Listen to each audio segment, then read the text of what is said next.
السلام علیکم ورحمۃ اللہ۔ نماز میں دل نہیں لگتا، یہ بہت سارے لوگوں کا آج کل مسئلہ ہے۔ اس کے لیے ہمیں کیا کرنا چاہیے؟ 3 چیزیں عرض کر رہا ہوں، اگر ان کا اہتمام کیا جائے تو اللہ سے امید رکھی جا سکتی ہے کہ انشاءاللہ نماز میں یہ جو دل نہ لگنے والا مسئلہ ہے یہ انشاءاللہ حل ہو جائے گا۔ سب سے پہلا کام یہ ہے کہ اپنے دل کو صاف کر لیں۔ دل میں اگر ریاکاری ہے تو اس کی جگہ پر اخلاص لے آئیے۔ اگر دل میں تکبر اور گھمنڈ ہے تو اس کی جگہ پر تواضع اور عاجزی لے آئیے۔ دل میں کسی مسلمان کے بارے میں حسد، بغض، کینہ ہے تو اس کو نکال باہر پھینکیے۔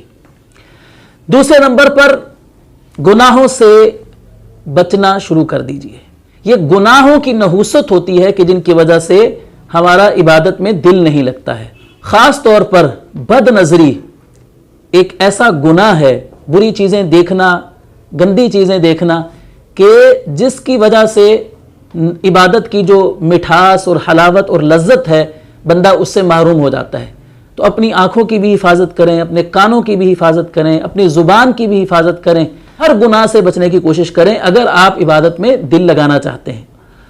اور تیسرا کام یہ کرنا ہے کہ اپنی زبان پر اللہ کا ذکر کثرت سے جاری رکھنا ہے اور استغفار کرنا ہے، اور اس کے ساتھ ساتھ شیطان سے پناہ مانگتے رہنا ہے۔ اعوذ باللہ من الشیطان الرجیم جو تعوذ ہے یہ کثرت کے ساتھ پڑھنا ہے، اس لیے کہ نماز کے اندر دل لگنے میں اور خشوع اور خضوع پیدا ہونے کے راستے میں جو رکاوٹ بنتا ہے وہ شیطان بھی بنتا ہے۔